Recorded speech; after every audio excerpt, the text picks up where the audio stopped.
A new bus has been put in place by the university for students to travel from campus to Baltimore.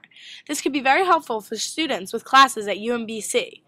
Other students have mixed opinions about the degree to which this bus would be I used. definitely do, because a lot of times there are students that live in that area that need to get there that can't really get there because lots of people don't have cars on campus and it's just really hard to get around transportation wise. And the metro doesn't go to Baltimore, so it's just really difficult for a lot of people to get that far. And having a bus on campus that'll just take them to and from is definitely worth the cost. It depends. I think if they've shown that there's a lot of need for it and there are a lot of students who commute back and forth from campus at College Park to campus at Baltimore, then it's definitely worth it because it's part of our tuition. We're paying for students to be able to get transported from campus to campus and around the campuses to get to their classes efficiently and for it to be made most accessible to everybody. I think they should put the money towards something else and more efficient for students because no one really goes to Baltimore. Although not all UMD students are sure that the bus is worth the school's money, after being informed about it, they all agree that in the future they plan to take advantage of it.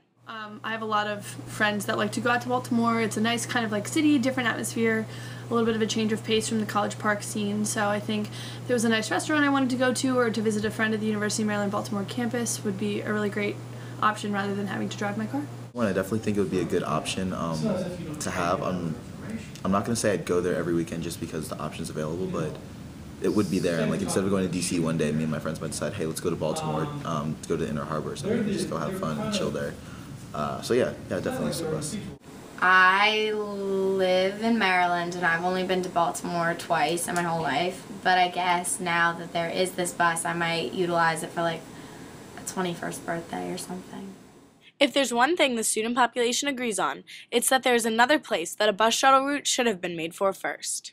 I think DC would be a great option. I'm not sure if we have one set up or not. I really don't use the buses that often since I live very close to campus. But for commuters, for people who are looking to explore the city, I know a lot of people out of state come to Maryland because it is close to the city, especially Washington, D.C., which is so huge for our country, and there's just so much going on there. More students travel in and out of DC than in Baltimore, and it's more convenient. There's more opportunities for jobs and internships and to go and have fun. Maybe a bus into DC, even though that might be kind of far and really expensive, but depending on how far it'll go. Because sometimes people don't want to use the metro or the metro will stop or close early. People can get stranded, so having a bus that might run there during late hours could be potentially beneficial, but that could get a little expensive too.